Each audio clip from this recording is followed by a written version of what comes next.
Hey, what's going on, guys? It is Dives, Mr. Crockpot on Twitter. Welcome to my top 10 tight end ranking of the 2022 NFL Draft. If you love the draft, please be sure to smash that subscribe button. Let's go.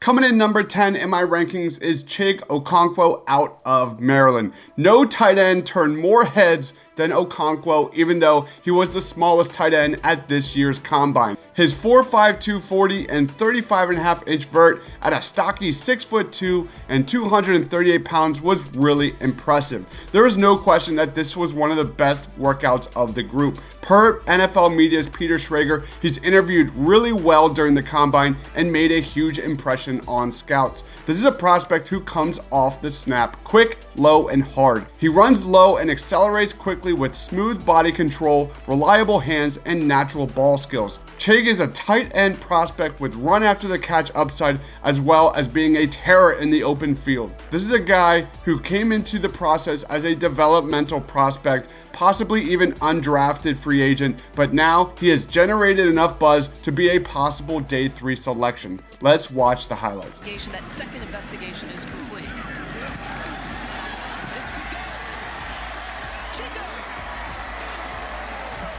Actually has a chance to put the DMV on lockdown, recruiting wise. Complete over the middle to Okeke. Still on his feet and finally out of bounds. Jackson going to try to throw for him. It is first down and plenty of yardage there. No problem at all. Going to the tight end, Chig Okeke. Play action. Here's the pressure. Talia got rid of it. It's complete. Okeke, the tight end. And a touchdown for Maryland. Aggressive defensively. Holding them to just 99 passing yards. Down the middle of the field. Perfectly done. It's Chig Okeke and a touchdown for the Terps. Coming in number 9 in my rankings is Jake Ferguson out of Wisconsin. Jake Ferguson is a durable tight end, playing 47 games over 4 seasons with Wisconsin. He has a good blend of size, athleticism, and blocking prowess. He's got solid technique and frame, standing at 6'4" and 244 pounds. Ferguson is also a capable pass protector, using his hands well to stymie defenders. He's got a fairly decent route tree, which even included some from the H-back position for the Badgers. Similar to some of the other tight ends on this list, he doesn't have elite speed to be a legit downfield threat. This is a throwback type of tight end who will likely interest teams that value a more traditional tight end compared to some of the other hybrids in this class. Right now, I've got a day 3 grade on Jake Ferguson. Let's watch the highlights. Wisconsin players to receive their degrees last weekend on commencement day. Here's a throw down the field, and it's Jake Ferguson. Second down and 9 at the 13. Over the middle. What a catch by Jake Ferguson. In the first half, no touchdowns, 1 interception. Here's Mertz rolling out of the pocket underneath. Ferguson with the catch, and he'll pick up some nice yards after the catch. The Greenbush Bakery in Madison, family run spot, great energy, great to showcase them. All right, Jenny, great catch by Jake Ferguson over the middle. Up the play fake, Mertz. Winding up, lets it fly. There's Ferguson, the tight end. Nebraska, play action, and a dump off to the tight end, Jake Ferguson, and he's on the move inside the 40-yard line. Coming in number 8 in my rankings is Jelani Woods out of Virginia. Potential. One of the true winners of the combine, Jelani Woods is a very good athlete with some insane measurables at 6'7" and a very large frame. He's got enough speed to not only be a threat in the short game, but also make a major impact in the intermediate and deep areas of the field. He's an average route runner with very good hands, and his size alone should make him a very friendly target for quarterbacks at the next level. He needs to add a lot of polish, especially in his route tree and release off the line, but this is a guy who might have one of the highest ceilings of any player of this group. I look at him as a day 3 selection right now. Let's watch some highlights. He'll throw on first down. The left-hander finds a strike right at midfield. Picked up by his big tight end, Jelani Woods. Armstrong with the fake to Thompson, has a receiver open again. That's the tight end once again, and he'll score! Jelani Woods, 2 big Rodgers on the drive, and he finishes it off with a touchdown. 4 in the pattern for Armstrong. Steps up in the pocket, rifles one complete, and a second ever touchdown by Jelani Woods, the tight end. Good time to throw. It's Woods, the gigantic tight end, into the open field. Fitzgerald in 2003 that a receiver's gone over 200. And now Armstrong will go to work. Jelani Woods running over guys and through them. That Hollins goes wide. Armstrong, quick release. There's Woods. Broken tackle. What else is new? Coming in number 7 in my rankings is Jeremy Ruckert out of Ohio State. Jeremy Ruckert has solid blocking ability and good athleticism. Ruckert plays with a toughness that I think fans will really like. He's got very good hands that allows him to make plays on ball, in traffic, or away from his body with ease. He's only had 2 drops his entire college career. He'll need to develop his route tree at the next level in order to be a 3-down tight end. But to be fair, Ruckert was obviously overshadowed at Ohio State behind some elite level of talent at wide receiver. When he did get an opportunity, he capitalized, as evident by his 110.4 quarterback rating when targeted. NFL teams will probably look at Ruckert as a receiver who can excel as a possession receiver in that short to intermediate area, and especially in the red zone. I think there's a fair chance Ruckert will impress much more in the pros than he did in college. I see him as a day 3 selection. Let's watch some highlights. 45. Here's Stroud. Inside, Jeremy Ruckert. Snap weeks 1 and 3, 1, 2, and 3. Didn't play last week and then hit, but he's able to complete it to Ruckert, and Ruckert does the rest. And Stroud to the air. To the end zone, and it's caught. Ruckert hangs on for another Buckeye touchdown. And on the slant, Ruckert running free. All right, thanks, guys. Flips the ball underneath. And that's Jeremy Ruckert, the tight end, getting involved. He's a pretty good weapon, too, overshadowed in this offense. Coming in number 6 in my rankings is Derrick Diez Jr. out of San Jose State. Derrick Diez Jr. is a prospect with very good build and length. Diez Jr. knows how to use leverage when running routes and has plus body control to win on contested catches. He needs to continue building his route tree and become more consistent with his technique, but he flashes potential to be a big-time player in the red zone and has the toughness to be an impact player on special teams from the jump. If it all clicks, this guy has real 3-down potential as a starter at the next level, along with being a threat in that intermediate and deep areas of the field. Day 3 selection on my end. Let's watch some highlights. 3rd down, Nash, Diez Jr. gets some pass pressure. Plant the TCU transfer. Big time play, 3rd and long. Nash facing some heat. Diez Jr. lunging, makes a great catch. Derrick Diez Jr. In the rematch here in San Jose, a tight one.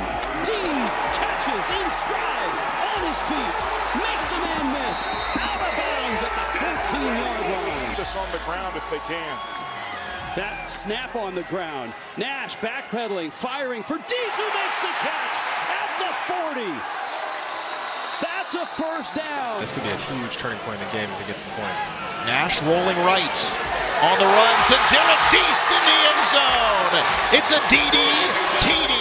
Number 5 in my rankings is Cade Otton out of Washington. Here is a prospect that offers an intriguing blend of size, strength, and technique, who checks off a lot of boxes. He's a very good route runner with decent athleticism and plays with a toughness that should allow him to thrive as a blocker in the run and pass game in the NFL. He's not a very dynamic down the field threat, but he should have very little difficulty thriving in that short to intermediate area of the field. He might not ever be a mismatch at the position at the next level, but his polish and technique should be good enough to get his name called sometime during late day 2, early day 3. He may have limited upside, but I see this guy as being a quality number 2 tight end in the NFL from the jump. Let's watch the highlights. 3rd down, they need 13. Once again, the Grizz send extra. Finally, they beat the blitz. Cade Otton inside the 30. Keeps the drive alive. Big 3rd down and 6. Here comes the rush. Who else? When in doubt, find 87. Shot right here, 4th and 10. Morris with the Husky hopes on the line. Lets it go middle. Otten has it. Into Grizz territory. In the first half, so much more energy and communication. Morris, first down into Utah territory, down to the 35-yard line for Cade Otten. Play action to McGrew. Morris, Otten, touchdown! Morris looking that way. Scrambling. Fires, caught, Otten, touchdown, Washington! Coming in number 4 in my rankings is Jalen Wademeyer out of Texas A&M. Jalen Wademeyer is a raw prospect with 3 down potential in the NFL. This is a very good athlete who can get downfield if needed, but shines most in that middle of the field and straight line route area of the game. Jalen's lack of polish also sticks out with his blocking, as he lacks technique and he will need some time to refine that area of his game at the next level. He was a former wide receiver in high school, and that shows as he has soft hands and a wide catch radius, who knows how to use his strength and outmuscle defenders in the second level. He possesses some red zone potential as well, and I see him being selected sometime on day 2 or day 3 of the 2022 NFL Draft. Let's watch the highlights. A&M having success running the ball, comes out to the throw, caught, bounces into the end zone.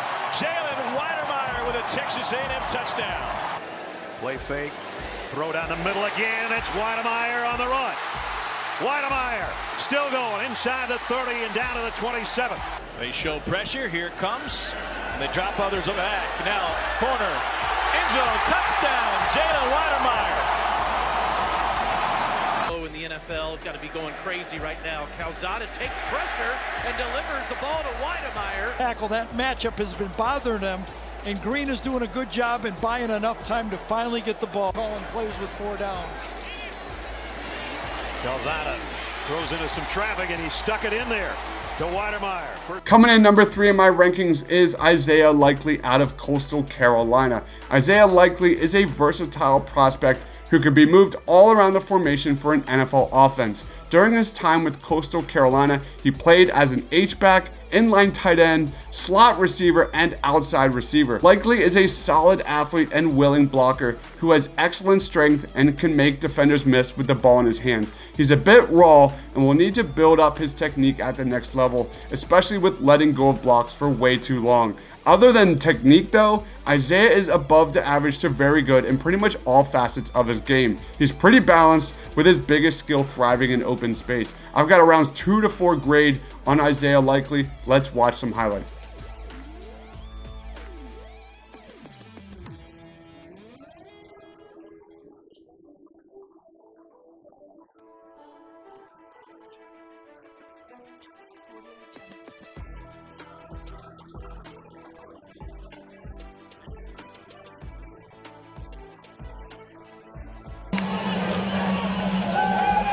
Second and 10, in deep to start, a throw over the top from McCall.